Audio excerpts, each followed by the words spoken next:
Assalamualaikum warahmatullahi wabarakatuh. Selamat datang teman-teman. Bersama saya lagi di sini Mega Firmawanti Lasinta.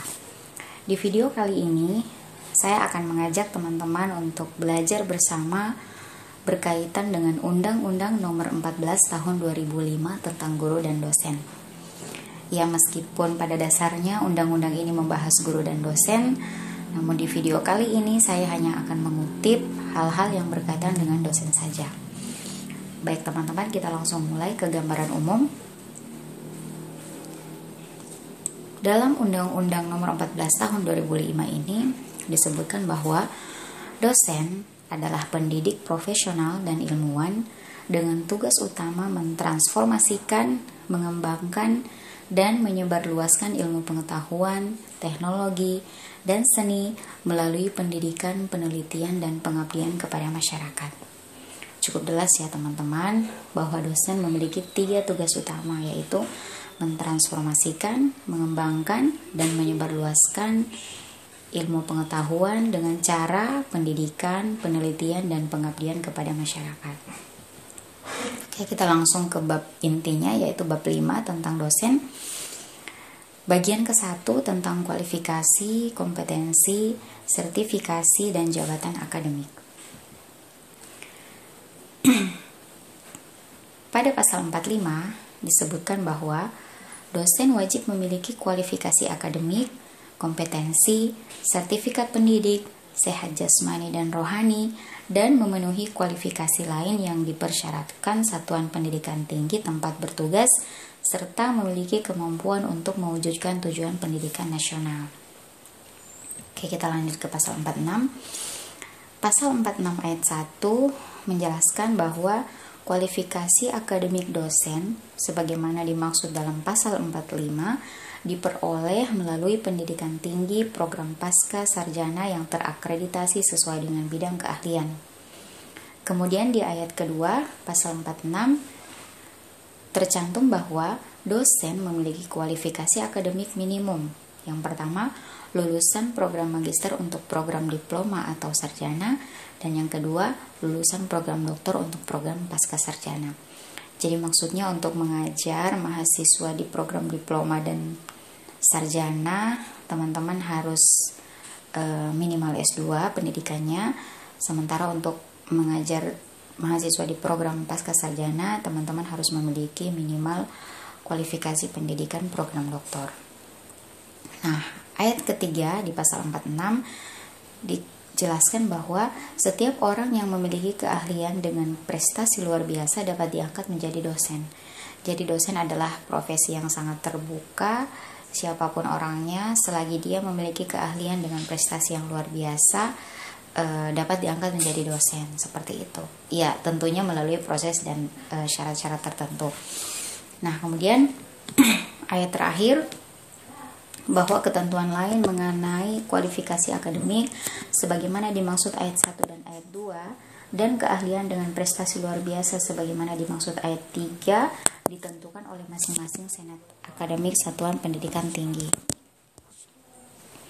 Oke, kita lanjut ke pasal 47. Pasal 47 ayat 1 menjelaskan bahwa sertifikat pendidik untuk dosen sebagaimana dimaksud pasal 45 diberikan setelah memenuhi syarat sebagai berikut. A. Memiliki pengalaman kerja sebagai pendidik pada perguruan tinggi sekurang-kurangnya 2 tahun. B. Memiliki jabatan akademik sekurang-kurangnya asisten ahli. Kemudian yang C, yang ketiga, lulus sertifikasi yang dilakukan oleh perguruan tinggi yang menyelenggarakan program pengadaan tenaga kependidikan pada perguruan tinggi yang ditetapkan oleh pemerintah. Kita ke ayat 2, pasal 47, bahwa pemerintah menetapkan perguruan tinggi yang terakreditasi untuk menyelenggarakan program pengadaan tenaga kependidikan sesuai dengan kebutuhan. Kemudian ayat terakhir, ayat 3 di pasal 47, bahwa ketentuan lebih lanjut mengenai sertifikat pendidik untuk dosen sebagaimana dimaksud pada ayat 1 dan penetapan perguruan tinggi yang terakreditasi sebagaimana dimaksud pada ayat 2 diatur dengan peraturan pemerintah. Berikutnya kita langsung ke pasal 48 ayat 1, dijelaskan bahwa Status dosen terdiri atas dosen tetap dan dosen tidak tetap. Cukup jelas. Kemudian ayat 2 pasal 48 bahwa jenjang jabatan akademik dosen tetap terdiri atas asisten ahli, lektor, lektor kepala, dan profesor. Ayat ketiga di pasal 48 menyatakan bahwa persyaratan untuk menduduki jabatan akademik profesor harus memiliki kualifikasi akademik doktor. Sementara di ayat keempat di pasal 48 dijelaskan bahwa pengaturan kewenangan jenjang jabatan akademik dan dosen tidak tetap ditetapkan oleh setiap satuan pendidikan tinggi sesuai dengan peraturan perundang-undangan. Kita lanjut ke pasal 49. Pasal 49 ayat 1 menyatakan bahwa profesor merupakan jabatan akademik tertinggi pada satuan pendidikan tinggi yang mempunyai kewenangan membimbing calon doktor. Ayat 2 pasal 49 menyatakan bahwa profesor memiliki kewajiban khusus menulis buku dan karya ilmiah serta menyebarluaskan gagasannya untuk mencerahkan masyarakat. Kemudian ayat 3 pasal 49 bahwa profesor yang memiliki karya ilmiah atau karya monumental lainnya yang sangat istimewa dalam bidangnya mendapat pengakuan internasional dan mendapat pengakuan internasional dapat diangkat menjadi profesor paripurna. Sementara di ayat keempat pasal 49 dijelaskan bahwa pengaturan lebih lanjut mengenai profesor paripurna sebagaimana dimaksud pada ayat 3 ditetapkan oleh perguruan tinggi sesuai dengan peraturan perundang-undangan. Kemudian kita ke pasal 50. Pasal 50 adalah pasal yang terakhir di bagian ke-1 bab 5 ini.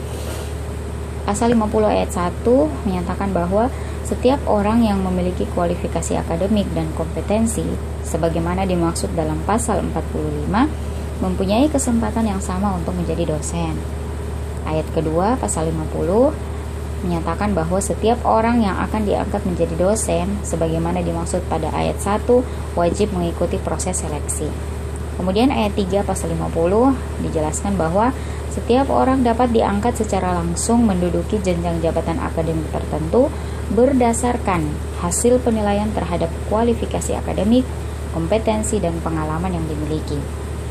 Kemudian ayat keempat di pasal 50 ketentuan lebih lanjut mengenai seleksi sebagaimana dimaksud pada ayat 2 dan pengangkatan serta penetapan jenjang jabatan akademik tertentu sebagaimana dimaksud pada ayat 3 ditentukan oleh setiap satuan pendidikan tinggi sesuai dengan peraturan perundang-undangan.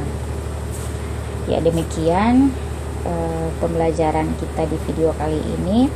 Semoga membantu dan insya Allah kita akan berjumpa lagi, saling belajar lagi di video selanjutnya masih tentang dosen, yaitu di bab 5 bagian kedua.